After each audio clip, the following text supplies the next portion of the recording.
અમદાવાદમાં નળ સરોવરના ધરજી ગામમાં પોલીસ પર હુમલાનો મામલો સામે આવ્યો છે। પોલીસે કુલ 17 આરોપીઓની ધરપકડ કરી છે તો પોલીસે ગામમાં કોમ્બિંગ કરી 20 લોકોને રાઉન્ડ અપ કર્યા છે।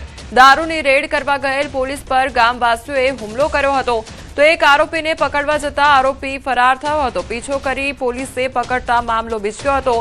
હાલ વિડીયો આધારે પોલીસે અન્ય આરોપીઓની શોધખોળ શરૂ કરી છે। તારીખ 27 રોજ જ્યારે નળ સરોવર પોલીસ સ્ટેશનના કર્મચારીઓ વિસ્તારની અંદર ધરજી ગામની અંદર રેડ કરવા જાય છે ત્યારે ગ્રામ્યજનો સાથે ઘર્ષણનો બનાવ બનેલો છે। તે અન્વયે ટોટલ 17 આરોપીઓની ધરપકડ કરવામાં આવેલી છે। આ ઉપરાંત સીસીટીવી ફૂટેજ, વિડીયો ફૂટેજીસ અને ટેકનિકલ સોર્સિસના આધારે જે અન્ય આરોપીઓ છે તેમને આઈડેન્ટિફિકેશન અને ધરપકડ કરવાની પ્રક્રિયા ચાલુમાં છે। પ્રાથમિક તપાસની અંદર કોઈ પ્લાનિંગ હોય એવું તેવું જણાઈ આવતું નથી, પરંતુ જે ગામની અંદર માતાજીના માંડવાનો બનાવ હતો તે દરમિયાન લોકો ગામની અંદર એકઠા થયેલા હતા અને અચાનક લોકો ઉશ્કેરાઈ અને આ બનાવ પામેલ છે। સુરતના ઉત્તરાયણમાં પ્લોટના ડખામાં પોલીસની હાજરીમાં જ ધીંગાણું સર્જાયું। મહિલાઓ સહિતના બે પરિવારો સામસામે આવી ગયા। મારામારી અને ઘરમાં તોડફોડના વિડીયો વાયરલ થયા છે। પ્લોટ 1 અને દાવેદારો 2 હોવાથી વિવાદ સર્જાયો છે। પોલીસ તપાસ કરવા ગઈને મામલો બીચક્યો હતો તો પોલીસે બંને પક્ષો વિરુદ્ધ ગુનો નોંધી આગળની તપાસ હાથ ધરી છે। તો બે પરિવારો વચ્ચે બબાલ સર્જાઈ હોવાનો મામલો સામે આવ્યો છે અને તે અંગેનો વિડીયો પણ વાયરલ થયો છે કે જેમાં તોડફોડ કરવામાં આવી હતી। પ્લોટના મામલે મારામારી થઈ હતી, બોલાચાલી થઈ હતી અને ત્યારબાદ પોલીસ ઘટનાસ્થળે પહોંચી આવી હતી અને મામલો થાળે પાડવાનો પ્રયાસ હાથ ધરવામાં આવ્યો હતો તો પોલીસ દ્વારા વધુ તપાસ હાથ ધરવામાં આવી રહી છે। રાજકોટમાં બે સગીર સાથે સૃષ્ટિ વિરુદ્ધનું કૃત્ય આચરવામાં આવ્યું છે। રાજકોટની એક શાળામાં બનાવનો આરોપ લગાવવામાં આવ્યો છે। જમવાની લાલચ આપી સૃષ્ટિ વિરુદ્ધનું કૃત્ય આચરવામાં આવ્યું। બે યુવકોએ શોષણ કર્યાનો આક્ષેપ કરવામાં આવ્યો છે તો હાલ પોલીસે વધુ તપાસ શરૂ કરી છે। તો જમવાની લાલચ આપીને સૃષ્ટિ વિરુદ્ધનું કૃત્ય આચરવામાં આવ્યું હોય તે પ્રકારનો આક્ષેપ કરવામાં આવી રહ્યો છે। દાહોદ જિલ્લા ભાજપ મહિલા મોરચાના ઉપપ્રમુખે રાજીનામું આપ્યું છે। રમીલાબેન રાવતે પોતાના હોદ્દા પરથી રાજીનામું આપી દીધું છે તો જિલ્લા ભાજપ પ્રમુખ સ્નેહલ ધરિયાને પોતાનું રાજીનામું સોંપવામાં આવ્યું છે। રમીલાબેન રાવતે રાજીનામું આપતા અનેક ચર્ચાએ જોર પકડ્યું છે। મહત્વનું છે કે રમીલાબેન રાવતે માત્ર મહિલા મોરચાના જિલ્લા ઉપપ્રમુખ પદેથી રાજીનામું આપ્યું છે। ભાજપમાં કાર્યકર તરીકે યથાવત છે। સ્થાનિક સ્વરાજની ચૂંટણીઓ પૂર્વે જ સક્રિય હોદ્દેદારોના રાજીનામાથી અનેક તર્ક વિતર્ક સર્જાઈ રહ્યા છે। લીમખેડા તાલુકા ભાજપમાં એક બાદ એક રાજીનામા પડતા આંતરિક વિખવાદની ચર્ચાએ પણ જોર પકડ્યું છે। અમદાવાદ શહેરમાં વધુ એક મહત્વપૂર્ણ ફ્લાયઓવર બ્રિજનું લોકાર્પણ આજે મુખ્યમંત્રી ભૂપેન્દ્ર પટેલના હસ્તે કરવામાં આવ્યું ત્યારે સત્તાધાર 4 રસ્તા ક્રોસિંગ પર બનાવાયેલ 936 મીટર લાંબો અને 4 લેન બ્રિજ અંદાજે 89.81 કરોડના ખર્ચે તૈયાર થયો છે।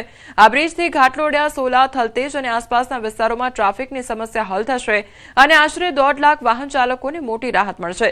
તેમજ આ પ્રોજેક્ટનો ખર્ચ સ્વર્ણિમ જયંતિ મુખ્યમંત્રી શહેરી વિકાસ યોજના અંતર્ગત મળેલ ગ્રાન્ટ પૈકી કરવામાં આવ્યો છે। તો મુખ્યમંત્રી ભૂપેન્દ્ર પટેલના હસ્તે આજે બ્રિજ છે તેનું લોકાર્પણ કરવામાં આવ્યું છે। સત્તાધાર 4 રસ્તા પર આ બ્રિજ બનાવવામાં આવ્યો છે અને તેનું આજે લોકાર્પણ કરવામાં આવ્યું છે। વિકાસની ભેટ લોકોને આપવામાં આવી છે તો બીજી તરફ જે ટ્રાફિકની સમસ્યા સર્જાતી હોય છે તેનાથી લોકોને રાહત પ્રાપ્ત થશે અને લોકોને સરળતા રહેશે। તો બીજી તરફ જે આ તમામ ખર્ચ છે, પ્રોજેક્ટનો જે ખર્ચ છે તે સ્વર્ણિમ જયંતિ મુખ્યમંત્રી શહેરી વિકાસ યોજના અંતર્ગત કરવામાં આવેલ છે। તો તમામ જે વાહન ચાલકો જે આ રસ્તા પરથી પસાર થતા હોય છે તે લોકોને હવે રાહત મળશે, ટ્રાફિકની સમસ્યા દૂર થશે। આજે રાજ્યભરમાં ગુજકેટની પરીક્ષા યોજાઈ રહી છે। 1,36,000 વિદ્યાર્થીઓ પરીક્ષા આપી રહ્યા છે તો એ ગ્રુપના 58,406 અને બી ગ્રુપના 77,074 જ્યારે એબી ગ્રુપના 395 વિદ્યાર્થીઓની પરીક્ષા છે। અમદાવાદ શહેર અને ગ્રામ્ય વિસ્તારોમાં મળી 89 બિલ્ડિંગમાં 910 બ્લોકમાં પરીક્ષાનું આયોજન કરવામાં આવ્યું છે। અમદાવાદ શહેર અને ગ્રામ્યમાં 18,000થી વધુ વિદ્યાર્થીઓની પરીક્ષા તો શહેરમાં 11,754 અને ગ્રામ્ય વિસ્તારમાં 6,312 552 વિદ્યાર્થીઓ નોંધાયા છે તો શહેરની 59 બિલ્ડિંગમાં 590 બ્લોક અને ગ્રામ્યમાં 30 બિલ્ડિંગમાં 320 બ્લોકમાં પરીક્ષાનું આયોજન કરાયું છે।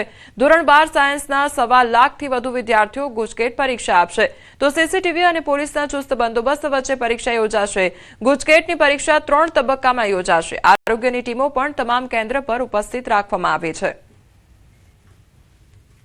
ગુજરાત બોર્ડ દ્વારા લેવાનારી આ પરીક્ષા અમદાવાદ શહેરમાં 59 બિલ્ડિંગમાં લેવાની છે। 11,754 જેટલા વિદ્યાર્થીઓ આ પરીક્ષામાં રજીસ્ટ્રેશન એમનું થયેલું છે। ઇલેક્ટ્રિક પાવરથી લઈને તમામ વિભાગો, પોલીસનો પૂરતો બંદોબસ્ત હોય અને આરોગ્ય વિભાગ પણ સાથે આમાં જોડાયેલો છે, એટલે એ રીતે તમામ વ્યવસ્થા વિદ્યાર્થીઓના હિતમાં પૂર્ણ કરવામાં આવેલી છે।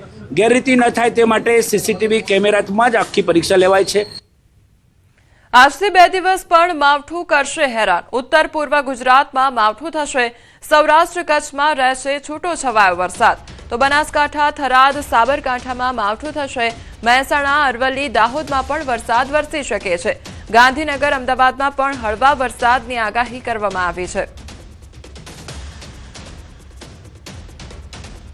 सौराष्ट्र कच्छ के इलाके भी रहेंगे, लेकिन इस बार उत्तर गुजरात और उत्तर पूर्वी गुजरात भी प्रभावित होंगे। तो यानी कल और परसों हम देख सकते हैं बनासकांठा, थरड, साबरकांठा, महसाना, और फिर अगर हम उत्तर पूर्वी गुजरात की तरफ जाए तो अरावली और दाहोद, और फिर मध्य गुजरात की तरफ भी आए तो गांधीनगर, हिम्मतनगर, अहमदाबाद के भी कुछ इलाके, ये सभी इलाकों में हम इस राउंड में हल्की से मध्यम थंडरस्टॉर्म के साथ में बारिश देख सकते हैं अगले 2 दिन।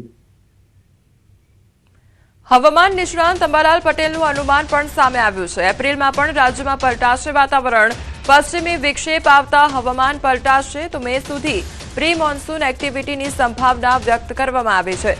રાજસ્થાન અને ગુજરાતમાં પલટાશે વાતાવરણ। 60 થી 70 કિલોમીટરની ઝડપે પવન ફૂંકાશે તો બાગાયતી પાકોને નુકસાન પણ થઈ શકે છે।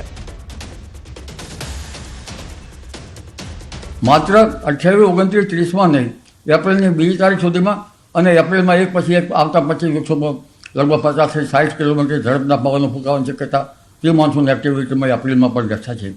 4 એપ્રિલે 25 વિક્ષોપ આવશે અને 8 થી 16માં પણ 25 વિક્ષોપ આવવાની શક્યતા રહેશે। એક પછી એક 25 વિક્ષોપ આવતા લગભગ આ વખતે ગુજરાતના હવામાનમાં પણ મોટા પડતા આવશે। પવનની ગતિ એવી રહેશે કે જાણે કાચા મકાનના સાપડા ઉડી જાય। એપ્રિલ માસ ગરમ રહેવો જોઈએ, માર્ચ માસ ગરમ રહ્યો નહીં, પાછળ શરૂઆતમાં ગરમી પડી અને છેક મે સુધી પણ પ્રી મોન્સૂન એક્ટિવિટી થવાની શક્યતા રહે છે।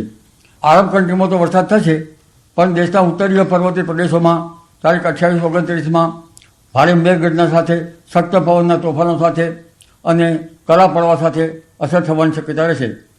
જોકે ઉત્તર ભારતમાં નહીં, માત્ર ભારતના ઘણા ભાગોમાં તેની અસર થવાની શક્યતા રહે છે અને દેશના ઘણા ભાગોમાં તો 60 થી 70 કિલોમીટર પર અવરનો પવન ફૂંકાવાની શક્યતા રહે છે અને જાણે ભૂભાગો પર જ વાવાઝોડું આવી ગયું હોય તેવી અસર થવાની શક્યતા રહેશે।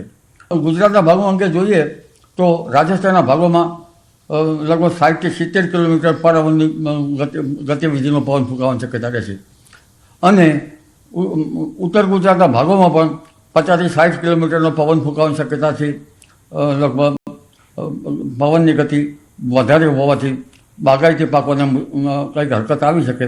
જોકે બાગાયતી પાકો સૌરાષ્ટ્રના ઘણા ભાગોમાં છે।